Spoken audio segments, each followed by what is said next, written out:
हाय दोस्तों, कैसे आप लोग। आ गया आपका नन्ना मुन्ना डॉक्टर बड़े दिनों के बाद, doctor Navneet Kalra. Good morning, सत श्री अकाल, आदाब, नमस्कार, वणक्कम और नमस्कारम। टॉपिक बहुत इंपॉर्टेंट है क्योंकि बहुत सारे लोग ये बोलते हैं जी अगर हम अनाज खाना बंद, बड़े आजकल यूट्यूब पे भी आप देखते होंगे बहुत सारे वीडियोज होते हैं कि अनाज खाना बंद कर दें 30 दिनों के लिए तो ये चमत्कार होगा, वो होगा, ऐसा होगा, अनाज नहीं खाना चाहिए, वीट नहीं खाना चाहिए। आज का टॉपिक क्या है मालूम है? आज का टॉपिक क्या है? देखो, दो तरह की बीमारियां हैं। एक तो कि अनाज बिल्कुल ही टॉलरेट ही नहीं कर सकता पेशेंट, जैसे ही वो अनाज खाता है उसको बड़ी बड़ी प्रॉब्लम हो जाती है। और इसमें से एक बड़ी प्रॉब्लम है ऑटो इम्यून डिजीज, जिसको बोलते हैं सीलियक डिजीज, जिसमें ग्लूटेन यानी कि अनाज बिल्कुल बंद है। ग्लूटेन होता क्या है? ग्लूटेन होता है वीट, गेहूं, राई और जौ, बारले। ये तीन चीज़ें होती हैं जिससे कि ज़्यादातर लोगों को प्रॉब्लम होती है। लेकिन सीलियक डिजीज़ के अलावा एक बीमारी और होती है जिसको मैं बीमारी नहीं बोलूँगा, जिसको बोलूँगा कि बहुत सारे लोगों को सूट नहीं करता है। बीमारी नहीं है, पर जब भी वो वीट खाते हैं तो उनको कुछ प्रॉब्लम होने लगती है छोटी मोटी, है ना। तो आज मैं आपको कुछ ऐसे सिम्टम बताऊंगा जिसको सुन के शायद आपको लगे कि हाँ यार, मुझे भी ऐसा तो नहीं है। और कुछ बीमारियां ऐसी हैं जहाँ पे ये देखा गया कि अगर हम अनाज खाना बंद कर दें तो हमारे सिम्टम्स में इम्प्रूवमेंट हो जाता है। ठीक है, तो ये टॉपिक है, छोटा सा टॉपिक है। तो मैं यूं गया हूं और यूं आ रहा हूं। बने रहिए मेरे साथ, सब्सक्राइब करते रहिएगा तब तक। वल्ला।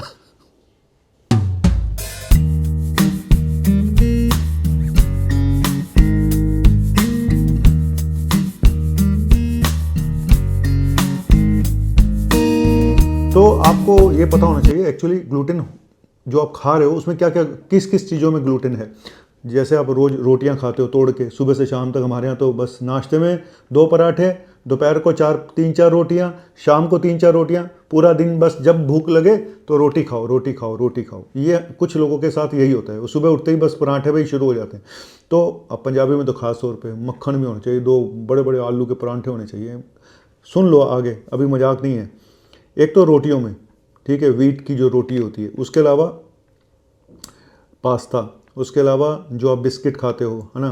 तो इसके अलावा और बियर, फर्मेंटेड जो बियर होती है उसमें भी, प्रोसेस जो मीट होता है, सोया सॉसेज होते हैं, इनमें भी ग्लूटेन होता है।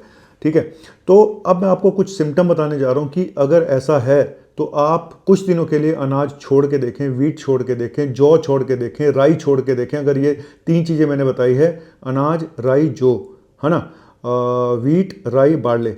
अगर आपके पेट में हमेशा गैस, जैसे ही आप खाना खाते हैं और आपके पेट में गैस बन जाती है और पेट फूल जाता है, हमेशा भारी भारी सा रहता है, ब्लोटिंग होती है, तो ये एक सिम्टम हो सकता है कि आपको कहीं ना कहीं ग्लूटेन से या वीट से कुछ प्रॉब्लम है, सेंसिटिविटी है, आप उतने अच्छे ढंग से उसको पचा नहीं पा रहे हैं। दूसरा, स्टमक पेन, खाते ही पेट में दर्द शुरू हो जाता है। तो एक बार ज़रूर अनाज बंद करके देखें, ये भी एक सिम्टम हो सकता है कि आपको ग्लूटेन से सेंसिटिविटी हो। ठीक है, मैं ग्लूटेन सीलियक डिजीज़ की बात नहीं कर रहा हूँ, वो एक ऑटो इम्यून डिजीज़ है, एक सीरियस प्रॉब्लम है। और ये देखा गया कि ग्लूटेन सेंसिटिविटी 1% से लेकर 13% तक के वर्ड के लोगों में है, जिनको अनाज बहुत अच्छे ढंग से नहीं डाइजेस्ट होता है।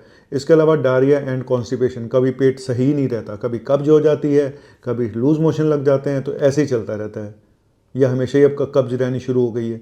तो इन लोगों को भी थोड़े दिनों के लिए अपना अनाज बंद करके देखना चाहिए कि क्या उनसे उनका पेट सही रहता है। कुछ लोगों को हेडेक और माइग्रेन्स भी देखे गए हैं। ठीक है, रेगुलर हेडेक रहता है, माइग्रेन रहने शुरू हो गए हैं, तो ये देखा गया है कि इसमें भी ग्लूटेन का रोल देखा गया है। और काफ़ी जगह मैं अब आपको लास्ट में कोई बीमारियां भी बताऊंगा कि जहाँ पे ग्लूटेन फ्री खा के, अनाज खा के, ग्लूटेन फ्री वाला आटा खा के या कुछ चीज़ें खा के आपको, मतलब इन चीज़ों को त्याग करके, वीट, राई, बार्ले को, कि आपके सिम्टम में कितना सुधार होता है। तो कुछ ऐसी बीमारियां हैं जो पेट की बीमारियां नहीं हैं, जहाँ पे अनाज छोड़ने से फ़र्क पड़ता है। दूसरा, थकान, आपको हमेशा ही थकान रहती है, खाना खाया थकान आ गई, नींद आ गई, सो गए, हाँ ना, मन करता है बस बैठ जाऊँ खाना खाने के बाद। तो ये सब चीज़ें जो हैं ये भी ये शो करते हैं। इवन डिप्रेशन और एंग्जाइटी भी ये देखा गया कि उसमें भी ग्लूटेन फ्री डाइट का रोल है।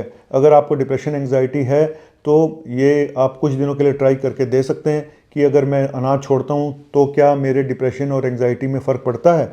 ठीक है तो अजीब सी बात, ये एक साइकेट्रिक प्रॉब्लम है। इसके अलावा एक बीमारी और भी है जो आगे चल के मैं आपको बताऊंगा, साइकेट्रिक प्रॉब्लम, जहाँ पे ग्लूटेन फ्री डाइट खाने से थोड़ा बहुत फ़र्क पड़ सकता है। ठीक है, तो और एक और बीमारी है जॉइंट पेन की। कई लोगों को जॉइंट पेन, मसल पेन शुरू हो जाते हैं ये वीट खा के। तो अगर आपको ये जॉइंट पेन, मसल पेन अक्सर रहने शुरू हो गए हैं तो आप भी कुछ दिनों के लिए त्याग दीजिएगा। क्या क्या त्यागे इंसान, त्यागी बन जाए बस। ब्रेन फोग, है ना, याददाश्त कम होती जा रही है, मेमोरी वीक हो गई है, कुछ भूल जाते हैं, कुछ याद अभी किया था, अभी क्या काम करना था, फिर भूल गए। तो और कोविड के बाद स्पेशली ये ब्रेन फोग ज़्यादा होने लगे। तो इन लोगों को भी मैं बोलूँगा कुछ दिनों के लिए अनाज त्याग करके देखें, त्यागी बन के देखें, है ना, तो फिर पता चलेगा। और तो ये चीज़ें मैंने बताई हैं। और कौन कौन सी ऐसी बीमारियां हैं जहाँ पे ग्लूटेन फ्री डाइट लेने से आपको फ़ायदा हो सकता है, ये एक मेन टॉपिक है।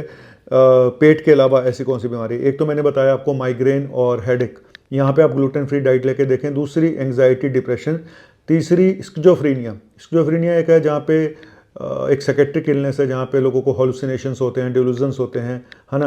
तो उसमें भी देखा गया है कि अगर हम इसको छोड़ के देखें तो कुछ फ़ायदा हो सकता है। एपिलेप्सी एक और बीमारी है, मिर्गी के दौरे जिनको पड़ते हैं, वहाँ पे एक यहाँ तो प्रूव्ड रोल है इसका ग्लूटेन फ्री डाइट का एपिलेप्सी में। तो जो मिर्गी के दौरे पड़ते हों जिनको, तो अगर बहुत फ्रिक्वेंसी है और दवाइयों से भी कंट्रोल नहीं हो रहा तो एक बार ग्लूटेन फ्री डाइट पे रह के देखें, तब पता चलेगा। ऑटिज्म जो होता है उसमें भी ये देखा गया है कि इस ग्लूटेन फ्री डाइट का एक रोल है। अगर आपको आर्थराइटिस है, जॉइंट्स पेन है, तो वहाँ पे भी आप एक बार ग्लूटेन फ्री डाइट करके देखें, शायद आपको फ़ायदा हो। साइड इफ़ेक्ट क्या हैं ग्लूटेन फ्री डाइट लेने के? साइड इफ़ेक्ट ये है कि जब आप वीट खाना बंद कर दें तो कुछ न्यूट्रिशनल डेफिशिएंसीज ना हो जाएं, कुछ कमियां ना हो जाएं, लाइक आयरन की कमी हो जाए, प्रोटीन की कमी हो जाए, कुछ और मिनरल्स की कमी हो जाए, तो ये ध्यान रखिएगा। तो कुछ सप्लीमेंट लेने पड़ सकते हैं साथ में। दूसरा, कॉस्ट बड़ी महंगी है। ग्लूटेन और ग्लूटेन फ्री डाइट में करीब आटा, नॉर्मल आटा और दूसरे आटे में करीब 250% का फ़र्क है। तो एक गरीब आदमी कैसे ग्लूटेन फ्री डाइट खाएगा, उसके लिए प्रॉब्लम है। तो चावल खा के देख ले, अगर तुझे कोई प्रॉब्लम नहीं है तो, है ना, और क्या है, यही करके देख सकते हैं। राइस खा के देख लो थोड़े दिन। और इसके अलावा सोशल प्रॉब्लम्स होती हैं कि कहीं आप गए, आप कुछ खा ही नहीं सकते वहाँ पे, तो यही सब मिलता है, तो आप वहाँ पे क्या खाएंगे, है प्रॉब्लम, क्या करें, कुछ पाने के लिए कुछ खोना पड़ता है साहब, हर चीज़ नहीं मिलती। चलिए, ये एक छोटा सा टॉपिक था जो मैंने आपको बताया। और तो ये ग्लूटेन सेंसिटिविटी बताइए कि ग्लूटेन से आप सेंसिटिव हो, है ना। कुछ लोग सेंसिटिव होते हैं ना, नेचर भी सेंसिटिव होती है। किसी ने कुछ कह दिया तो बस बैठ के सोच रहे हैं और सोचे ही जा रहे हैं हफ्ते, 10 दिन, 15 दिन, जबकि छोटी सी बात थी, है ना। तो ऐसे ही ये सेंसिटिविटी है कि ग्लूटेन एक आदमी खा रहा है, उसको कोई प्रॉब्लम ही नहीं हो रही, दूसरा आदमी खा रहा है ग्लूटेन, उसको प्रॉब्लम हो रही है, सीरियस प्रॉब्लम हो रही है। तो सीलियक डिजीज़ है जहाँ एनीमिया भी हो जाता है, पता नहीं क्या क्या हो जाता है, सब कुछ हो जाता है, पेशेंट इतने वीक हो जाते हैं। तो ये वो अलग प्रॉब्लम है, वो तो ऑटोइम्यून डिजीज़ है। लेकिन सेंसिटिविटी मतलब आपको उतने अच्छे ढंग से डाइजेस्ट नहीं होता जितने दूसरे लोगों को होता है, बस इतना ही फ़र्क है। ठीक है, तो मैं तो यही बोलूँगा कि अगर आपको ऐसा लगता है कि खाना खाने के बाद आपके पेट में प्रॉब्लम्स हो रही हैं, तो वो 15-20 दिन, महीना भर के लिए ग्लूटेन फ्री डाइट लेके देख लें। नहीं तो इसका एक टेस्ट भी होता है, हालांकि वो ग्लूटेन सेंसिटिविटी में पॉजिटिव नहीं आएगा, वो सीलियक डिजीज़ में पॉजिटिव आएगा।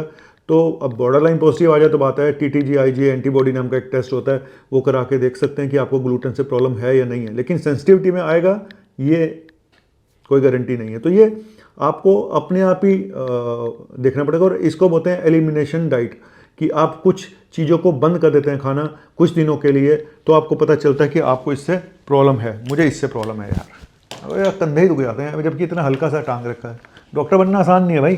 ये स्टेथोस्कोप जो है ना, सांप है, कहीं बार डस लेता है लोगों को यूँ टेऊ।